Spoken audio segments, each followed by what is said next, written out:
Hello everyone and welcome to the channel. Today we will be looking at David Bowie's Scary Monsters and Super Creeps, released in 1980 fresh off of the Berlin trilogy. Now my knowledge and fandom of Bowie starts with The Man Who Sold the World and ends with Lodger. So for some reason, I've never really checked out this album. I just kind of stopped with Bowie in his 70s. But a lot of people in my The Man Who Sold the World reaction said that this is a great album and definitely worth checking out. So I am excited to jump into this one and give it a listen for the first time. Track 1 starts with It's No Game, bracket number 1.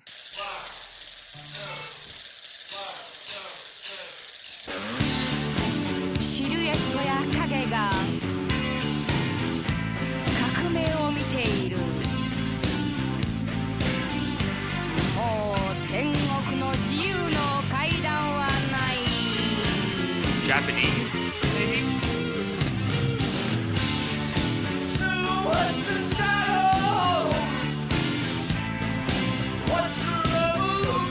It's got a really big stereo sound to it. Like there's a lot of instrumentation going on. You know, stereo split.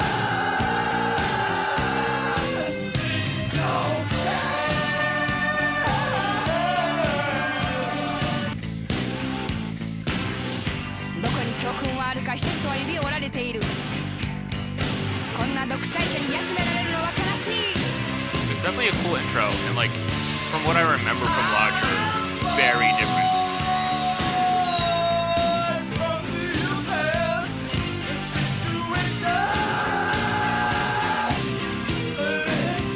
Yeah, I'm digging the gravitas to this starting off this album. It definitely like punches you in the face.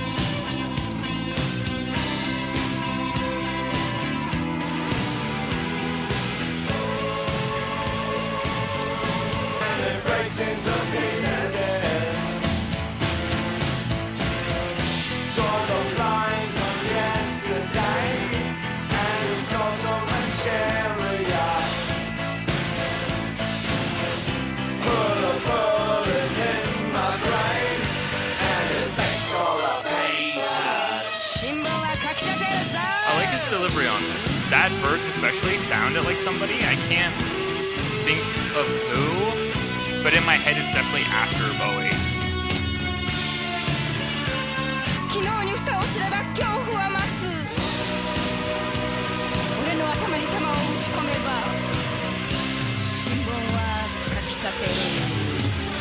No, I would definitely consider this a success for like a first track.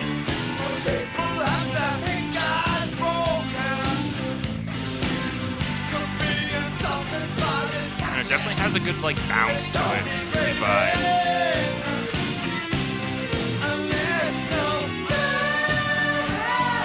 I do like when he goes for it there. It's that like falsetto.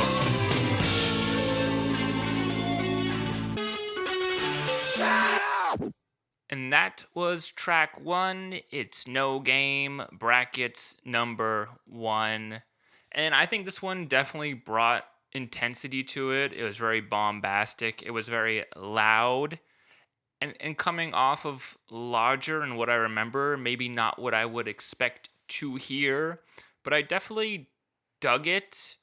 And I think maybe in my head I go 1980s, and we all know what the 1980s sounds like looking back. But this is literally the first year. And maybe in my head I thought, I just read 1980 and I thought it's gonna sound like that. But I don't think it has any of that 80s sound. And I really dug the track. It was cool to have what I assume was maybe Japanese, like with the girl. That's a cool little twist and just like weird for weird's sake. But if you're gonna have that, do it in track 1 because I think you get a pass with that kind of vibe where you wouldn't with a track 2, 3, or 4. So I'm a big fan of what he did with this one, seeing what he's going to do, bringing it hook wise, because this one didn't have a hook, but it had the ethos, it had the intensity, and for me, that's kind of a thumbs up. So, good track, good start, and we will be going into track two, Up the Hill Backwards.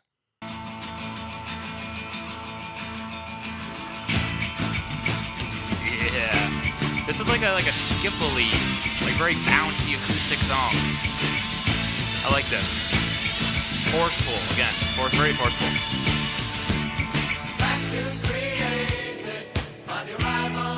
Nice. That drop is nice.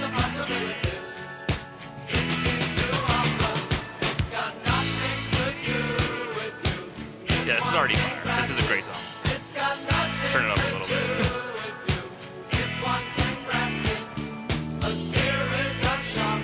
And so minimalistic after having all that forcefulness. Just a bass and just drums. Just keep kicking it.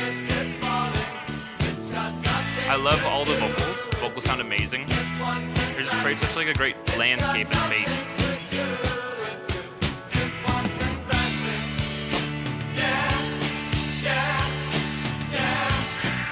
Yeah, it's good. It's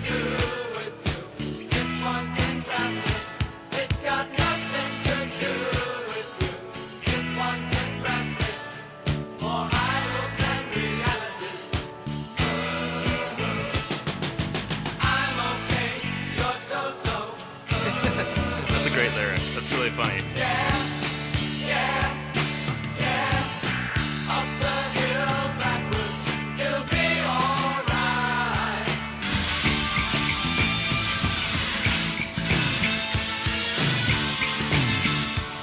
If it doesn't come back to that like slow down vocal part, it's a little disappointing.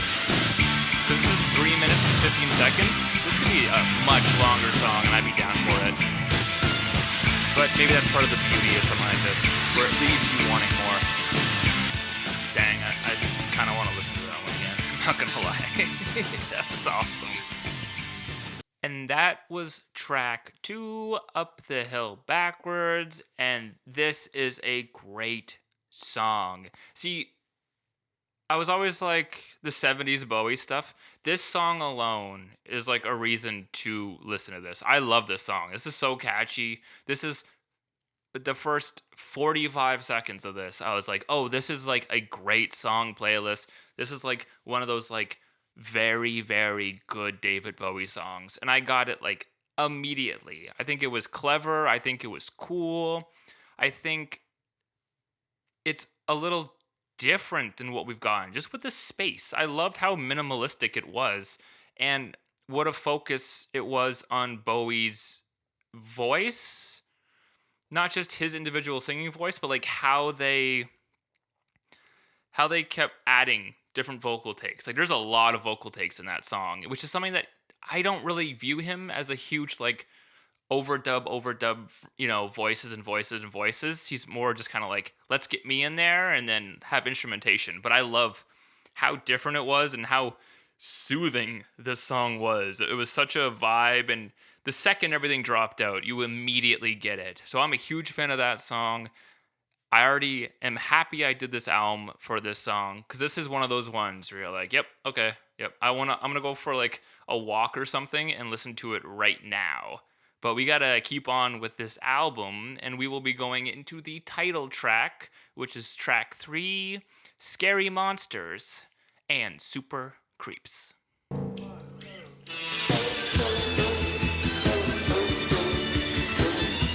a weird percussion sound.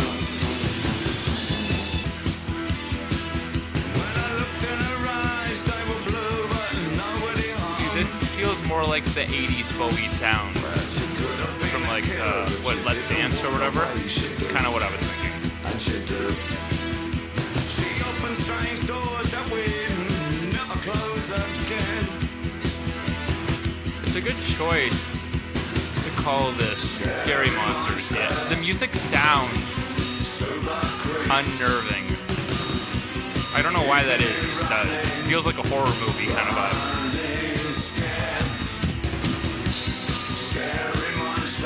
cool little flange effect too on the voice.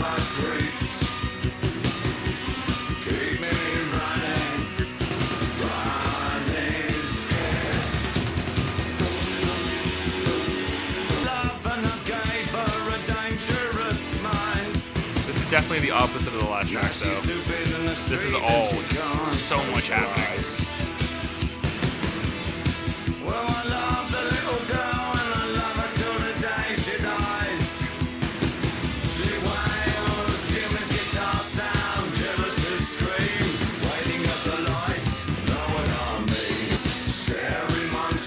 Yeah, this is cool.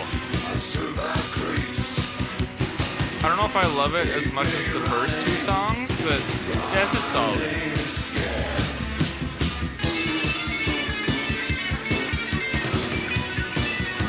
He definitely nailed it with the vibe of the music, with the lyrics. Like that theme, it worked really well for it.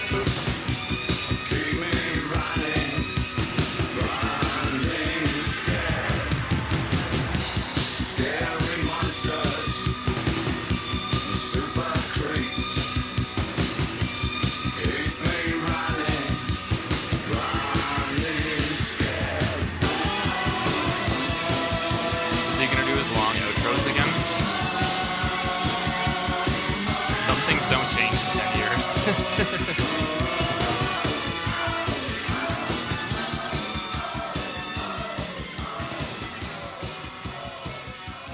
Yeah, nice little fade down. That was alright. And that was track 3 and the title track, Scary Monsters and Super Creeps. Now, when I hear this, and I think about it and I go, this is definitely my least favorite of the 3 tracks we've gotten so far. I think of Bob Dylan and his John Wesley Harding album, where he straight up says, I just named this track John Wesley Harding because I didn't really think it was that good and didn't have that much character. So I named the entire album after this song for people to kind of think it was better than it actually was. And that kind of gave me this vibe with this track, where it's like, standalone, if he called it something else, I would have been like, but because it is the title track, I think subconsciously we all think this has to be a bigger deal, and maybe we convince ourselves that we like it more than we actually do. Now, this might just be one of the good songs, and I might be wrong about this, but this is definitely my least favorite of the 3 we've gotten so far. And at 5 minutes and 12 seconds, I don't really find it necessary, but I definitely don't hate it. It's definitely the least of what we've gotten so far. And that leads into track 4, Ashes to Ashes.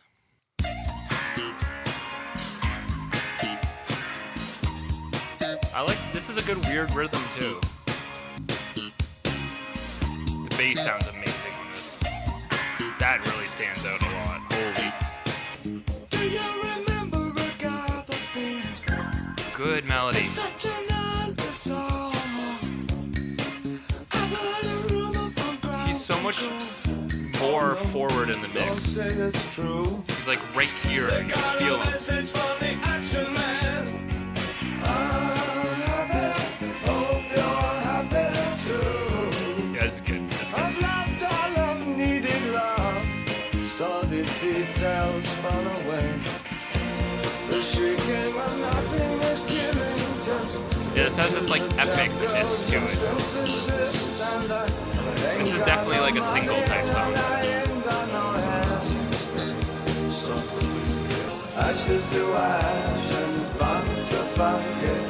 We know Major Tom's a junkie, strung out in heaven's high, hitting at all You times. said Major Tom, right? As in like, what's that song? Space Oddity. It's kind of a weird throwback to make.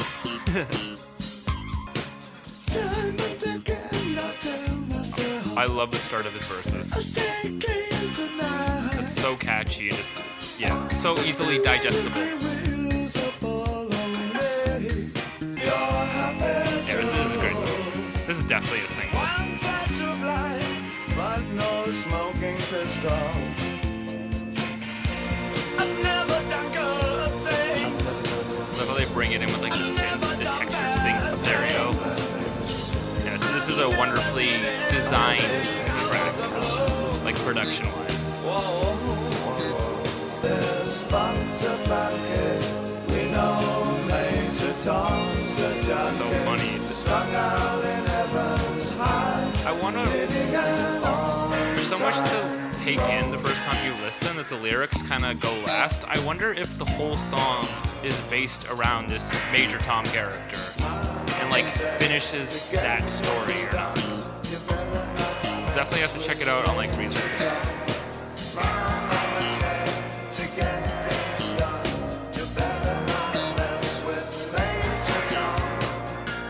It'd be like Paul Simon giving us an update on Mrs. Robinson or whatever in like the 80s. That's so funny. Great song though. I don't still want to get stuck on the Major Tom element. And that was track 4, Ashes to Ashes. Definitely a single. There's so much going right for this song. I love his melody. I love how he sounds. This is my favorite Bowie singing song, not just in his voice in that element, but the production choices and where he lands kind of in these headphones up here. I think It's No Game and Scary Monsters, especially, they feel more compressed and like in the back of the mix because I think there's so much happening where they don't want to distort. This one, though, I think combines having that big sound, but the intimacy of David Bowie's voice being in the front. So it just kind of works better where it doesn't feel like it's overproduced or too much happening. It still feels authentically him and speaking to you, and it's not lost in anything. I think when you're producing songs, you can sometimes have the lead singer take a step back into the mix. And I think this pokes out the perfect amount and really gives this song the X factor and the character that you would want, especially if you want to have a big single for your album. So I really enjoy Ashes to Ashes. I like the novelty of talking about your novelty song you wrote 12 years ago, I think is hilarious.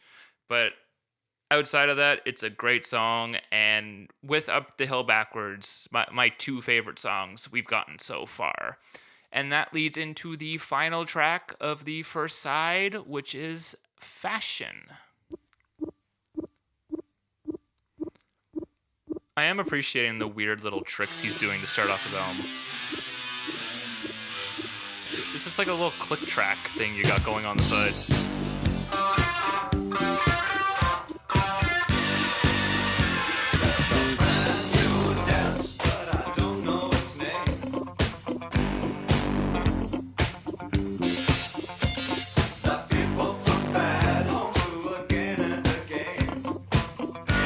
I love that fat synth though. That's a cool. It reminds me of Sister Ray by Velvet Underground. It has that bom bom bom sound.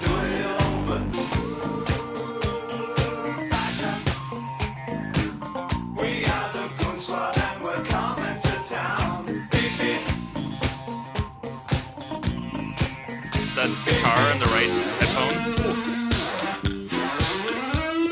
Yeah, this one has a lot going for it. Even if it is more conventionally 80s to my ear, this is a good track too. Talk to me, dance with me, don't dance with me, no. Beep, beep. The people from good homes are talking this year. Ooh, fashion. It's loud and it stays us. I've not heard it before.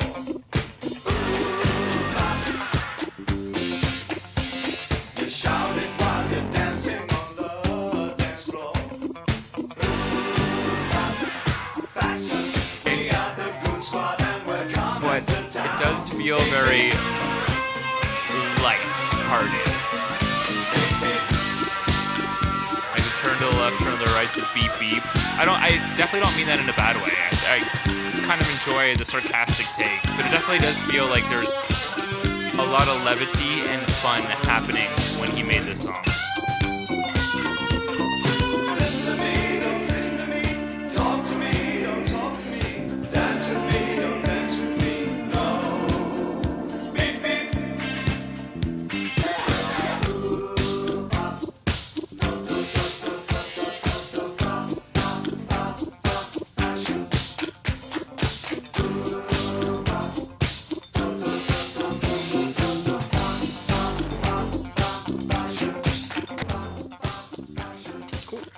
And that was track 5 in the closing song of side A, Fashion. And like I was saying, this feels like it was made to be fun. It's a very light-hearted song. It's a catchy song.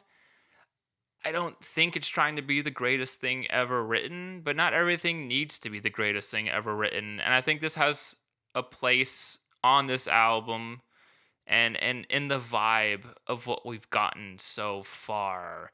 Definitely feels the most 80s with Scary Monsters and Super Creeps, but it's also very different from that. And I would say that, like, in the construction of this side, we haven't really done the same thing twice in the 5 songs. Like, they all feel significantly their own thing, with it still feeling like a well-constructed first half of an album. I would say this side is like a professional who maybe isn't like, this is the peak songs I've ever had, being so much of a professional and have enough talent to be like, no, this is going to be good. Like, there's no way this is going to get worse than a B ranking from anybody. I know what I'm doing. I know how to do this. I have some great songs with Ashes to Ashes and Up the Hill Backwards. And I know what I'm doing enough to make this viable commercially and critically. And I know that could sound like kind of backhanded, but I actually mean that as like the ultimate compliment, because for being this far into his career, you're not gonna bat 1,000. That's just not possible. So his ability to put this effort forward and do such a good job, or even if you're the biggest hater, I don't see anyone not saying this was good. Like, this was good to, this could be the best thing you ever heard for some people, but no one's gonna say it's less than good. And I appreciate what we've gotten from David on this album, and you know, the sounds of what we're doing. So I'm excited to jump into side B and see what we get there. And we will be flipping the side over from side A to side B and doing track 6, Teenage Wildlife. I'm interested because this is 6 minutes and 56 seconds. And that's a cool thing to do for your first track on the side. This has the feels like it'll be like an epic. I like the guitar a lot already. Nice. If it's promise of something hard to do, a real life adventure worth more than pieces of gold. Blue skies above, sun on your arms, strength in your stride, and hope in those wicked green eyes. He's kind of sounding a lot like David Byrne on this one. Have I noticed it before? But it is kind of that David Byrne kind of, I don't know, walk song style where it's like very punchy. And it's like the simple drum sound, just the basic on the beat. It just kind of makes you move forward.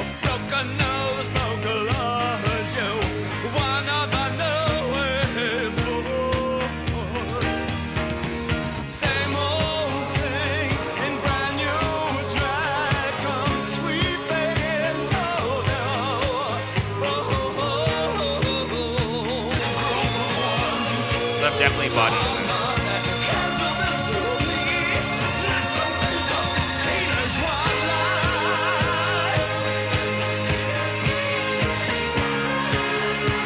Such a nice guitar sound, man. That sounds so good. It's not too loud, it's not too imposing, but it just fits so well. And it has that epicness.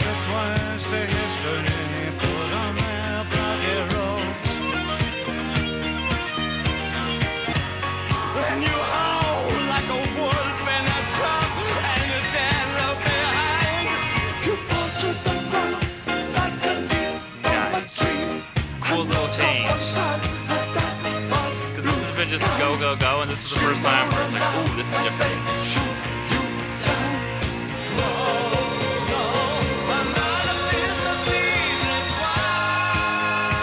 Right back. Yeah, it's just that pulsating march the whole time.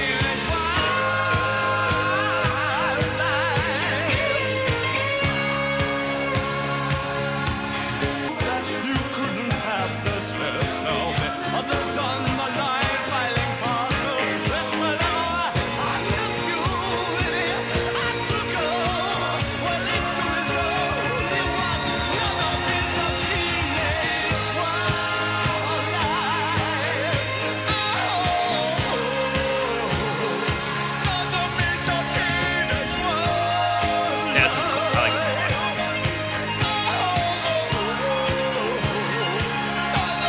Definitely a huge success for starting side B. This is the perfect song to have here. I'm so glad I did this. I don't know why I cut off David after Roger. There's 3 songs on this that I really, really, really like already.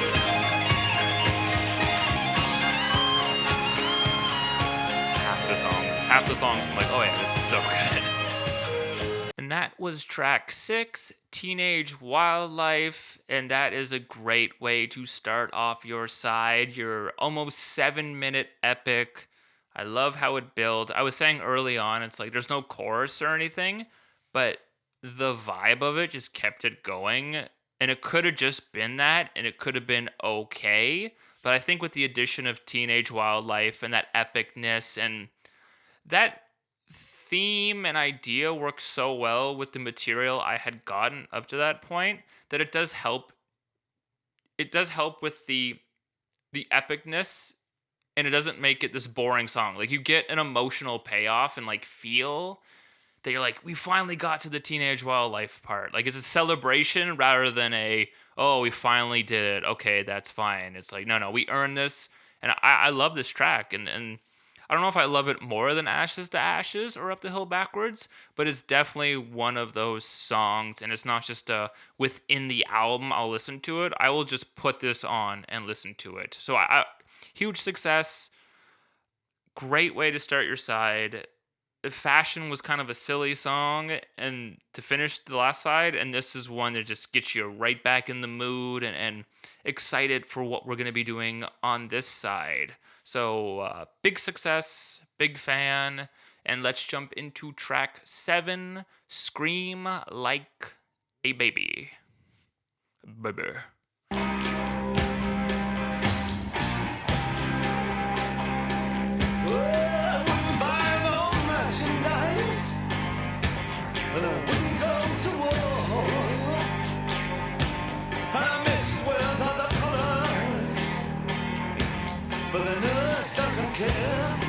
I love how that bass holds. That's so nice. Just kind of keeps moving.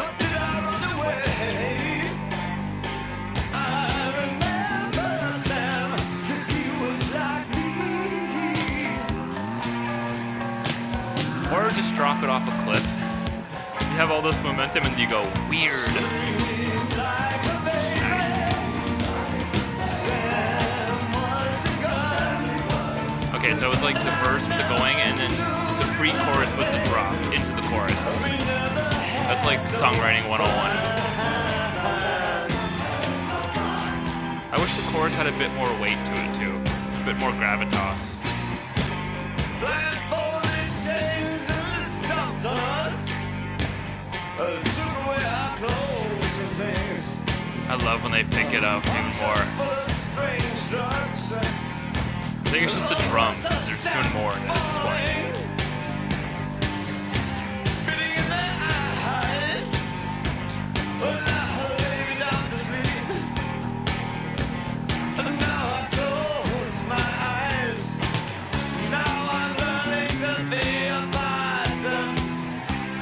See, I'm more excited because I know what's gonna come now.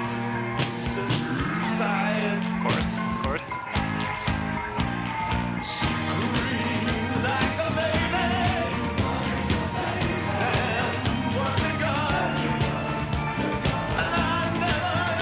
Yeah, I don't know if I would have went with that do like the higher. I would have went lower in like the EQ. I would have filled up the bottom end more. I mean, I knew once I figured out the structure and like he does nail it.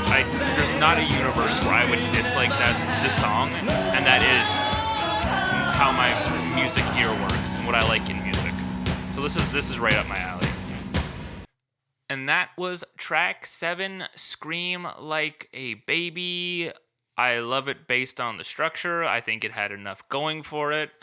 It is not an epic like Up the Hill Backwards and Ashes to Ashes or A Teenage Wildlife, but it's just good, solid pop songwriting. It's so much more than what I've kind of deemed so far as like, it's okay on the album with Scary Monsters and Super Creeps and Fashion, but I don't love it like I love those epics. But this is definitely a song that is more than just, it's good on the album. This song does have some bones to it, and I enjoyed it a lot, even if it wasn't to the extent of like the upper echelon. I would still consider this kind of like a B plus effort, and I really enjoyed it, and I really am a sucker for this structure of songwriting. So it's definitely a W. It's just not it's not going to change your life, but it's a pleasant surprise to know this. And now I have this song in my bag where it's like I can talk to Bowie fans and even be like, you know what's actually kind of underrated? Scream Like a Baby. So I'm so glad I'm doing this because then I can find songs like these. So that was track 7, and we will be going into track 8, Kingdom Come.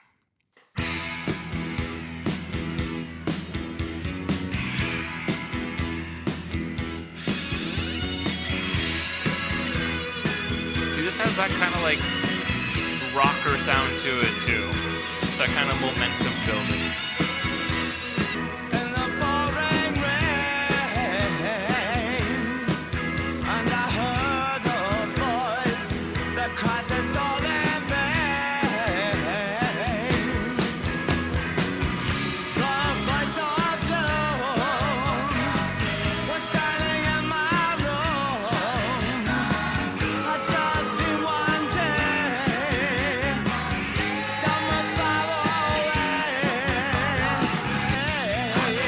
The chaos that's happening below the vocals with the guitar in the right. It's pretty faint, but it's there. It's just kind of adding this, I don't know, this aura underneath. It doesn't have to be too in your face, but you definitely notice it.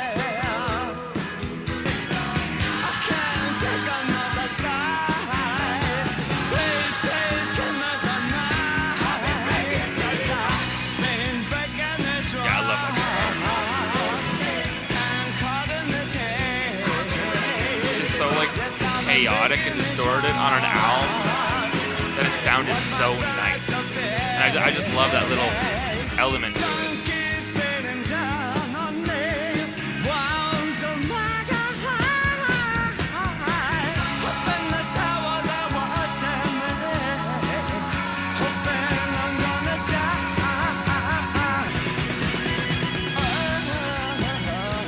And even though I didn't love this, there's no way it's close to sniffing This Is Bad.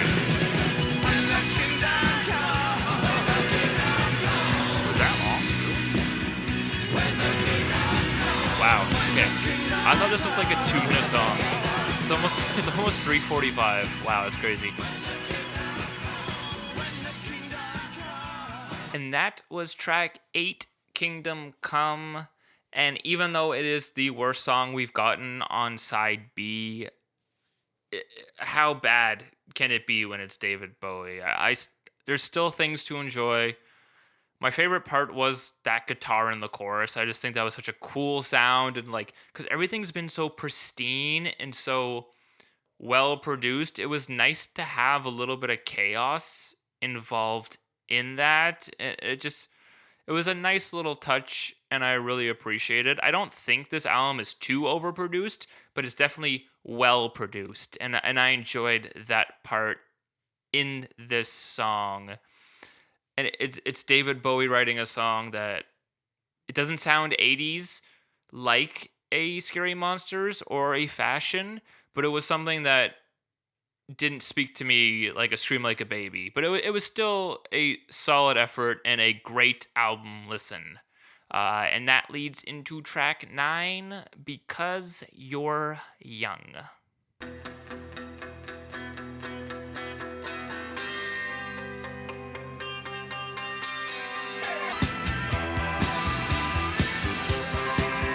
I appreciate the vibe to this already a lot. And then he slows it down. He's good at offering you something different and then turning it into the sound you've gone with Scary Monsters. Like, just slow down. The sounds so produced. It's so nice. She can't talk anymore. What are they trying to prove? What would they like to find? Yeah, I know I've said it a bunch, but once again, just professional studio album making is such an art, and he nails it on this album. Because you're young, you'll leave the strangers some night. Because you're young, I like his melody on that, too. It sounded kind of choppy in its own sound, but the kind of inflection on the "You're Young," it pops a lot more, and I notice it as a hook. It's not just because it's supposed to be the chorus; it actually earns that, and it just kind of changes the vibe of this song, which is kind of dark, but it offers like this glimmer of hope. It's like this seems kind of ominous and dark to me. And I just think that little change in the "Because You're Young," it just, for half a second, changes the song's vibe a little bit. he promised his heart was loving her such a crime. This seems so unhappy, dead or alive. There's no back to front and no sides. These pieces are broken. And once again, love that part. But this is a long song too. Every song is such a breeze to listen to. And I love that's such a good chorus. What could be nicer for you and it'll make me sad. So I'll dance my life away. A million dreams, a million scars, a million scars.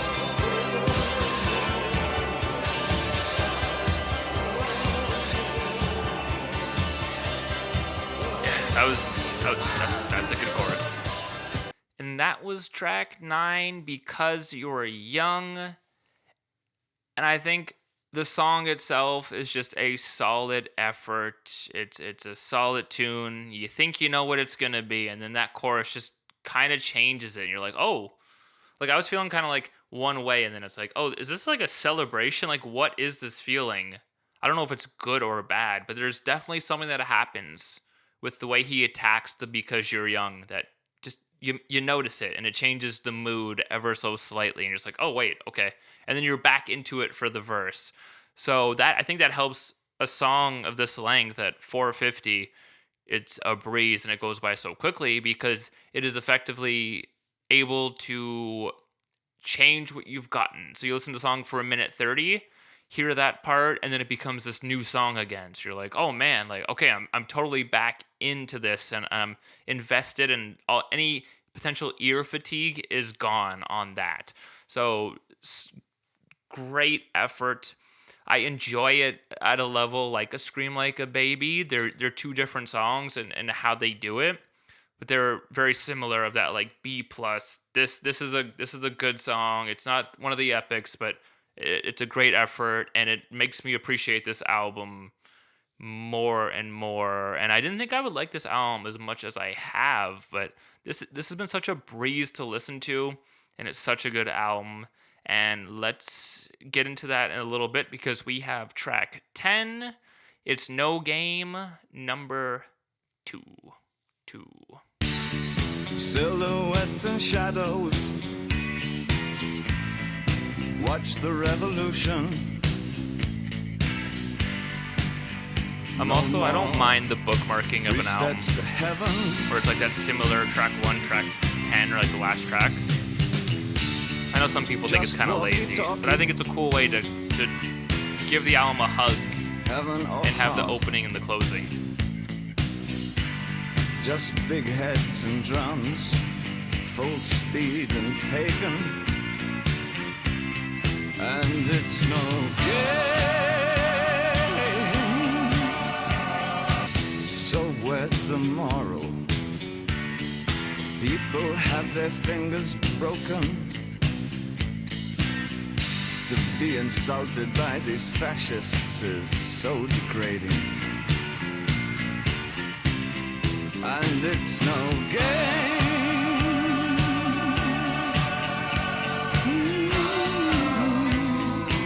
Yeah, this is just like a breeze, consistent, solid effort.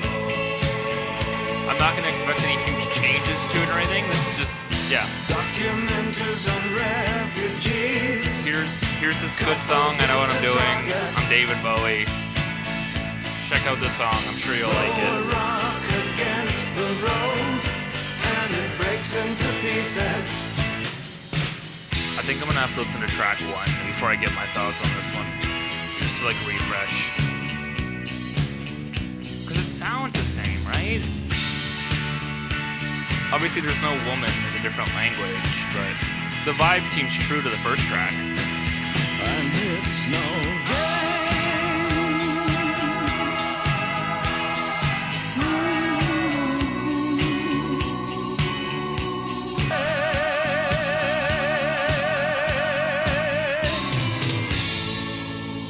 Okay, I gotta check out track 1 again before I say anything about this one. And that was track 10. It's No Game number 2. It's literally the exact same song. The first one is a bit more chaotic. It has the women's voice, and then it's David just screaming. And he literally said, like, the It's No Game is in track 1. It never hit me the same way. To be able to do the same song and have it different enough where I was questioning, like, this wasn't the same song I was listening to start is really cool. And I enjoy how he did it, where he made it different enough. And I was saying, I don't mind a bookmarked album. And this one especially it does a great job of, it's the same song, but it feels so different. And the urgency that was in track 1 and how chaotic it was, I was saying while I was listening, I'm like, this is just a steady, I'm David Bowie, I know what I'm doing, here's this song you're gonna like, and anyone can digest this. So I love what he did with it. It's a thumbs up for me, and I'm a fan of the effort and having me look stupid. As a music fan, I'm always happy to look stupid when an artist does something really well.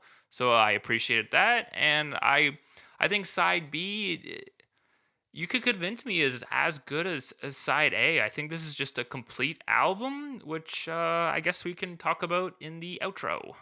And that was David Bowie, Scary Monsters and Super Creeps, 1980. And I honestly feel kind of dumb that I've never listened to this. I don't know why. I think maybe in my head the whole Let's Dance thing was such a turnoff to me, and I was like, no, I listen to cool David Bowie stuff. I don't listen to like the Let's Dance stuff. This was fantastic. Three new songs that I love in Up the Hill Backwards, Ashes to Ashes, and Teenage Wildlife. I had two good songs that I really enjoy in Scream Like a Baby and Because You're Young. And then with kind of the stuff I deem to be album stuff, it was cool. I love the It's No Game in 1 and 2 and how it's literally the same song, but he fools you. But it's also kind of like this wonderful bookmark, and it does feel like a hug on this album that we've gotten, which was a breeze at 45:37. This is a professional album from an artist who knows what he's doing. And like, let's be honest, guys, for 10 years, he hasn't missed once. I know after Let's Dance, he gets really down on himself and he doesn't view those albums as any good. But it's strange to me that you can have something like this, and even if all the songs aren't fully hitting, it's such a success. And it's like, how do you lose this skill to know what you're doing? So I don't want to call David a liar, but there's no way that those albums can be like that terrible. Because I don't see how you could lose this ability to maximize what you're doing in such a way and become, I mean, it's David Bowie. He's this icon. I don't see with at his talent and his ability to be himself how he could mess it up. And it makes me happy going forward because you guys suggested a couple of albums, and I'm definitely with the success of this one specifically, it makes me more excited to try his 90s stuff, his 2000 stuff, his 2010s. I mean, we got 3 decades to kind of go through, and I'm happy to do it with you guys. I'm very excited to find little Bowie things that are just not on the list. Like, I'm such a list guy, and like I love so many artists, but my knowledge of most of them only kind of go with like what is perceived to be the best. I would never consider myself to be like a diehard fan, and I think it's gonna be a cool way to kind of uncover some gems and have some fun with people who are like a diehard Bowie fan. Yeah, you guys have been great, and I very sweet and supportive on the last one, and I'm hoping I get more of the same in this one. So if you want to join along and suggest other things, and I'll definitely be doing more Bowie in the future, subscribe. If you can like, that would help with engagement, and kind of comment on what you feel about this album. And as we get into the 80s and the 90s and the 2000s, what are albums that you think are underrated or maybe overrated? Like I was talking about, how could it be bad? Maybe he does truly have bad albums. But this was Scary Monsters and Super Creeps 1980. And I had a great time, and I'll see you guys on the next one.